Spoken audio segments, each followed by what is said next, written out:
Ngayon yun, Axel, si Sir Amadis. Maraming salamat po. Last year lang kami nagsimula magsulat. Oo, may iba na ito ang naging simula ng kanilang career sa pagsusulat ng teatro. Maraming salamat po. JB. Opo.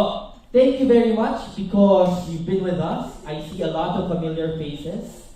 Mga magagandang mukha na nakisama sa amin sa tagumpay ng Mabining Mandirigma. Palakpakan naman po natin ang ating sarili. Parang kinulang yung lunch. Kulang ba? Parang pang konting tao lang. Palakpakan ng buko ulit. Maraming salamat po. Napakilala ko na sa sarili ko. Ako si JB, ang inyong pong tagapagdaloy mula sa Tanghalang Pilipino Actors Company. Tagalog yan, ha? In fairness. Coincidentally, and fortunately for us, kahapon po ay ang ika-155 kaarawan ng taong ipinagdiriwang natin sa ating palabas. Batiin naman po natin ang happy birthday, ang ating pinakamamahal mula sa langit. Happy birthday! Apolinario Mabini, ang utak ng revolusyon at ang ating sentro po ng ating kwento ngayon. Alam ko po na medyo patanghali na, kaya medyo po bibilisan natin. Magpapasalamat po muna ako sa ating mga sponsors ngayong hapon na ito. Ang ating pong co-presenters, Art Plus Magazine, Coco Life, ang ating pong major sponsor, Island Rose, ang ating marketing partners, Manila Broadcasting Company, DZMM, DZXL, CNN Philippines, ANC, Business World, TheaterFansManila.com, Inside Manila, bulatlat.com, Flying Ketchup, Philippine Primer, at ang ating ticketing partners. Ngayon po, dumagdag na po ang aming ticketing partners, Ticket to Me at Blimo. Palakpakan naman po natin sila. Okay! Gaya po ng sinabi ko kanina, nagpapasalamat po kami dahil hindi po namin ina-expect na 4 na beses gagawin ang Mabining Mandirigma. Noong unang taon po, malaki na po yung pasasalamat namin. Pero umabot ng 4 at nandito pa rin po kayo para tulungan kami na ipakalat sa ating mga manonood kung ano ang inihanda ng Tanghalang Pilipino para sa bagong iteration ng Mabining Mandirigma. Iteration kasi marami pong mga bagong bagay na makikita na kaya aabangan po natin yan. Okay? Bago po tayo magsimula sa ating palabas, syempre alam ko yung sa mga palaging umaattend ng presko ng Tanghalang Pilipino, surprise kayo lang partner kayo. Ako lang po ang isa. Pero isa po sa palagi natin ginagawa bago magsimula ang presko ng Tanghalang Pilipino, namibigay tayo ng ating premyo. May paraffol muna tayo. Ready na ba tayo sa ating paraffol? Hindi pa? O, kakata mo na ako. Ano? Ready na! Ready ka na.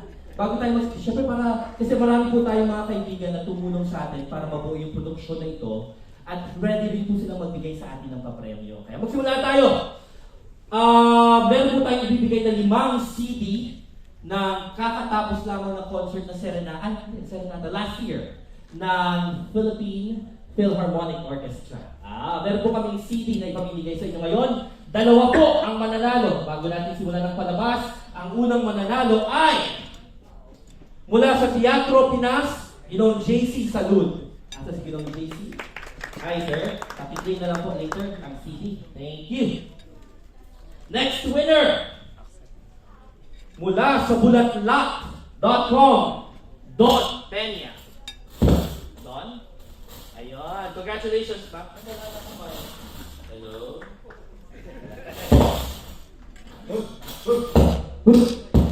Ayun. Maraming salamat po. Marami pa tayong mga premyo ipamimigay mamaya. Pero bago po yan, inaanyayahan po muna namin ang Artistic Director ng Tanghalang Pilipino para magbigay ng kanyang paunang salita. Tagalog. Palakpakan po natin, Ginoong Nanding Jose. Tanghalang Pilipino di Tagalog.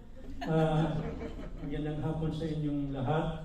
Maraming salamat ulit sa inyong pagpapaunlak na makasama kami ngayong hapon ito. Ang Mabining Mandirigma po, meron.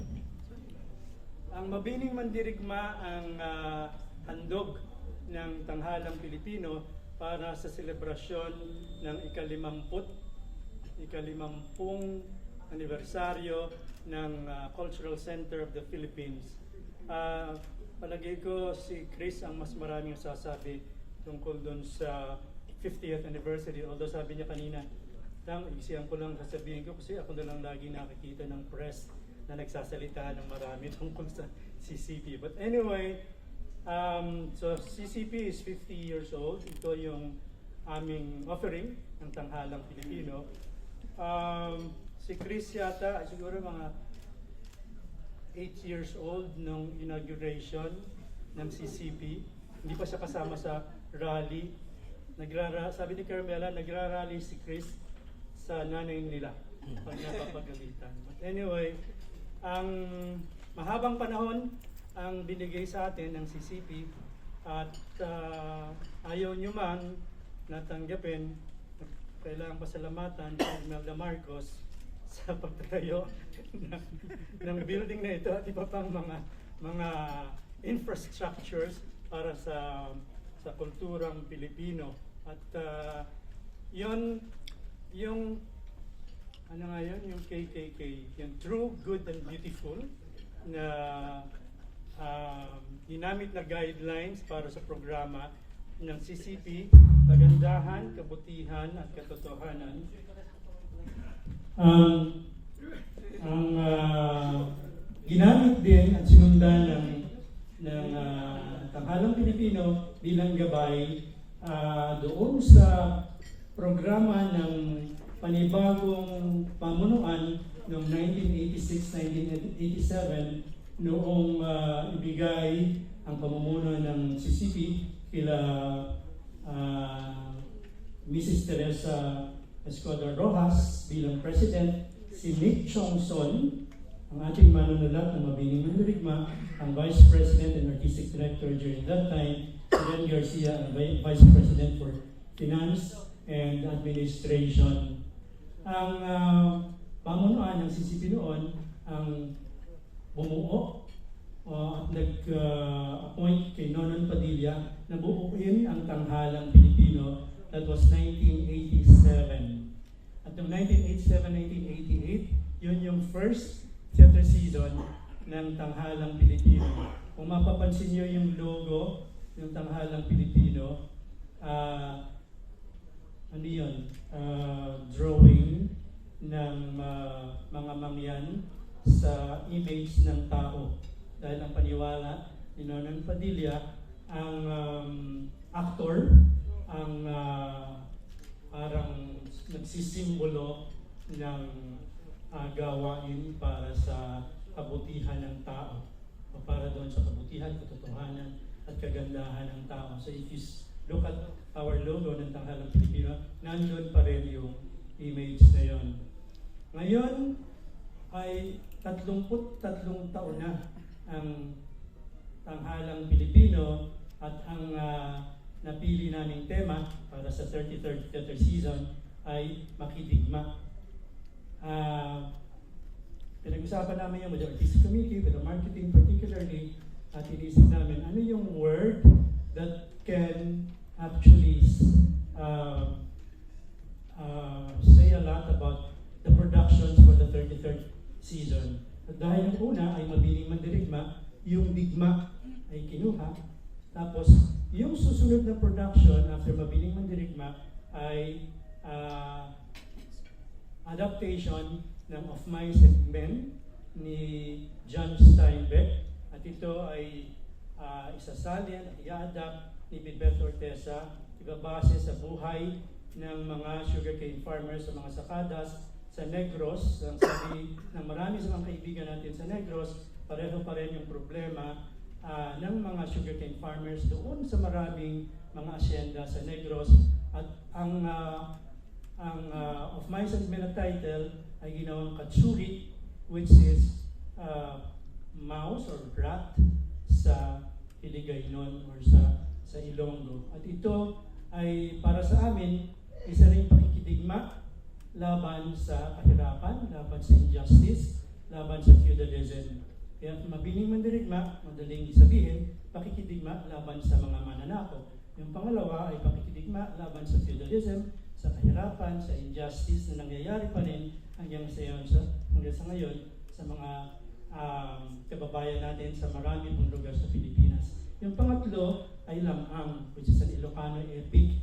At I think alam natin na bihirang-bihira ang mga Filipino epic na binibigyan ng importansya ng buong Pilipinas. Kaya para sa amin, meron din tayong bilang mga artista and cultural workers, merong pakikidigma na dapat gawin para labanan yung cultural imperialism, yung cultural ethnocide, o yung pagpatay sa ating sariling kultura.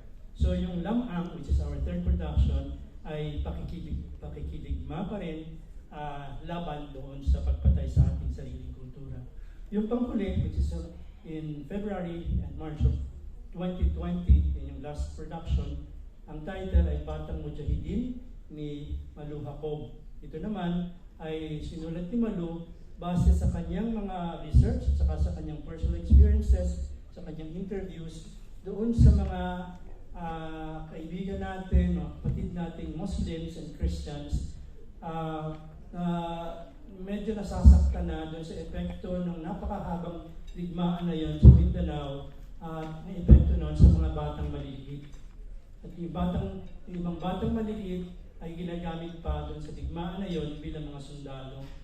Kaya yung Batang Mujahideen ay tungkol sa digmaan sa Mindanao, yung Muslim and Christian conflict, at kung ano yung pagtingin ng mga kabataan doon sa napakahabang digmaan na yon. At ang panawagan ay, pwede ba kayo mga matatanda, itigil nyo na yung away na yan kasi yung generation nila ang masyado na-apektuhan. So, yun po yung apat na productions na iaalay namin sa inyo at saka sa ating mga audiences ngayong 33rd theater season. Sana po, alam ko naman na babalikan niyo kami sa aming ulit paghingi ng tulong para matulungan niyo kami na i-promote yung aming 33rd theater season with the 4 productions. Yun lang po. Maraming salamat po. Yun pala, baka hindi ko na makalimutan. Ito pong Mabining Mandirigma ay pang-apat ng rerun, at ito pong 4th rerun ay inaalay po namin sa aming costume designer na medyo maaga tayong iniwan, si James Reyes. So, talakpakan naman natin si James Reyes. Yung pong costume sa nandun, kaya natin namin nilagay para maalaala natin si James. Maraming salamat. Salamat, Tatang. Opo, gaya po na sinabi ni Tatang, ang run ko na ito ay para sa pinakamamahal. Ang run ko na ito ay para sa aming pinakamamahal na Sir. Di ba, ready? Sasayo talaga, kailangan. Ang run ko na ito ay para sa pinakamamahal namin si Sir James Reyes, na talaga pong malaki ang naging impact. Lalo na po sa amin sa Actors Company, dahil naging kaibigan, naging mentor din at some point in our lives. Kaya maraming salamat, Sir James. Gaya nga ng sabi ni Tatang, maraming inihanda ngayong 33rd season. Proud po kami dahil lahat po ito ay paghihirapang buuin ng Tanghalang Pilipino para may makita sa tao. Handa nang makidigma ang Tanghalang Pilipino. Okay. Para naman po magbigay ng kaunting salita, para i-welcome tayong lahat sa kung ano ang mangyayari sa Mabining Mandirigma, nais po namin tawagin ang direktor, Ginoong Chris Miliano.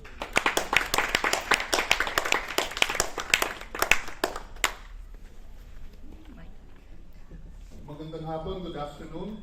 At muli, welcome to the Cultural Center of the Philippines, sa Tanghalang Pilipino launch of the 4th rerun of Mabining Mandirigma, the Steampunk Musical.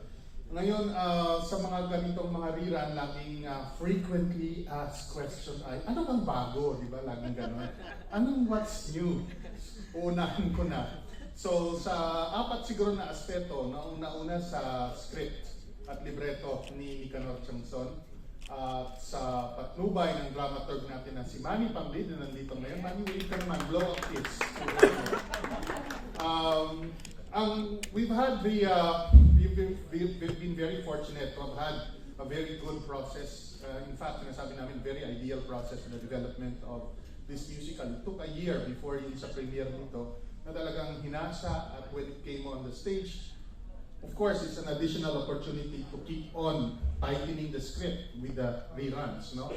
Ang maganda sa ginawa dito ni Nick is sa structure kasi ng Mabining Mandirigma na tinatawag natin na Brechtian style, may mga pagkakataon na pwedeng i-update yung ilang mga bagay-bagay as it engages with current issues. So, merong ilang mga medyo may pagka-explosive na mga mga engagements or statements itong pinasok ang ating librettist na si Nick to be current with the situation. So, I won't be specific, abangan nyo na lang. So, yun yung sa libretto natin. Pangalawa, sa music. Yung music natin, as you know pala, I should mention that Nick won an original libretto award from Gawad Buhay because of his work, no? Sa ating music naman, si Jet Olsamo, the music was wonderful to begin with. Pero as we went along sa different versions nito, we started editing. In fact, may mga 2 or 3 musical numbers na I think na napanood ko sa ibang version na nawala na unti-unti. Hindi ko alam kung napansin niyo, pero meron ng ganon. Dito naman, ang bago natin sa music natin sa version na to, we have on board one of the young and the most brilliant musical directors ay si EJ Yakko. Nandun si EJ na naman. I worked with EJ in a couple of productions, yung Hair, where he won Best Musical Direction sa Gawad Buhay, and he made an original music for a restaging of Darna, the dance theater musical. Now he's on board, first time with Tanghalang Pilipino, is that right? And you should hear the work that this young man does. He really knows how to shape the sound of the ensemble, the sound of a whole, and make it sound really nice. So I think you will get a sampling of that this afternoon. So that's something to look forward to. Sa design, Toy Nimao is here.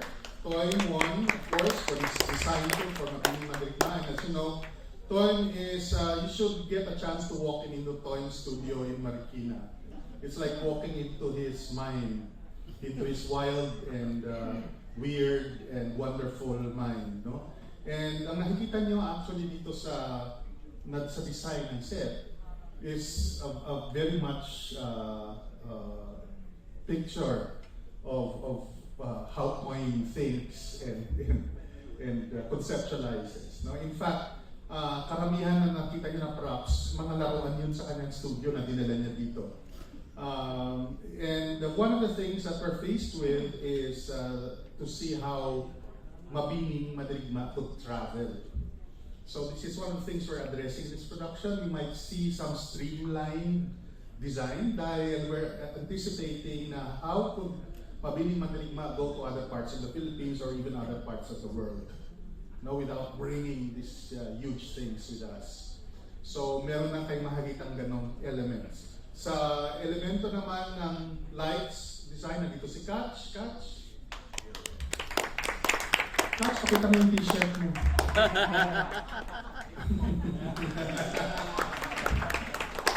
And of course, Catch assistant, no? Sa lights, Catch has been with us from the very first production.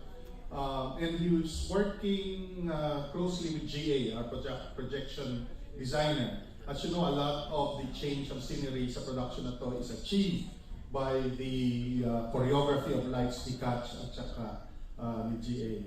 And as Nandine mentioned, what we want to really keep together and not change at all is yung design ni James Reyes, which is very, very precious, and which won James his first Gawad Buhay. So you see a sample of that. James together with Toy work closely para ma-achieve yung tinatawag natin na steampunk aesthetic, visual steampunk aesthetic.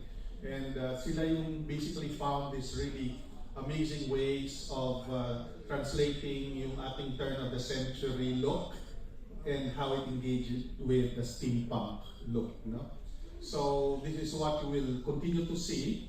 And we introduced a sort of a new character sa production na to. Siya yung Mark Twain character, which used to be played by a female actress. This time is going to be played by a really tall guy na bass who's going to play in drag. So, may bagong costume element tayo doon. Surprise na pa na itsura nitong in drag na to. No? So, it's going to be a really tall drag queen portraying the Mark Twain character, no? in the show.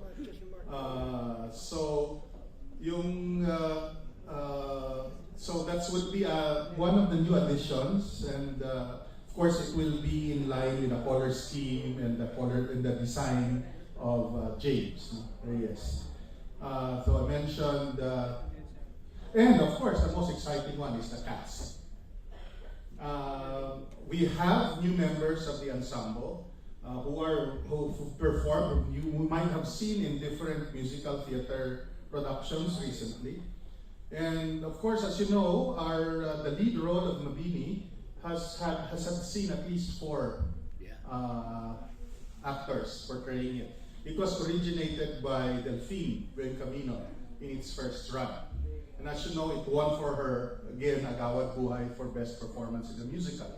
And then after that, Lizelle Batucan, who is now the Artistic Director of Repertory Philippines, also filled in the role in the next run and brought in a totally different and unique quality to the role.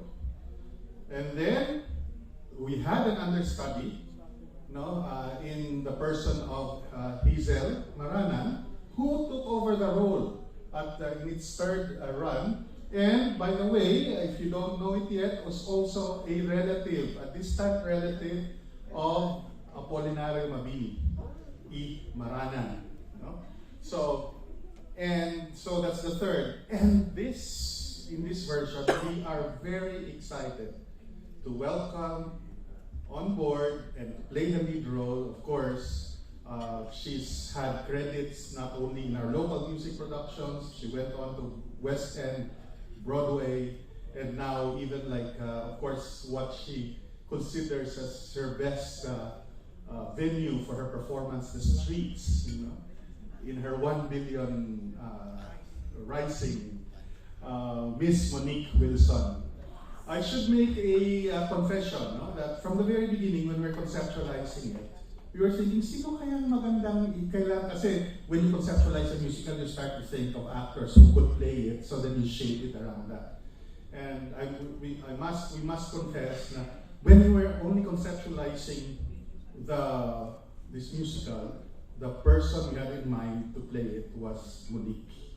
But we knew that she could, at that time, we knew that she would make it because she was still based abroad and we couldn't, her schedule made it impossible.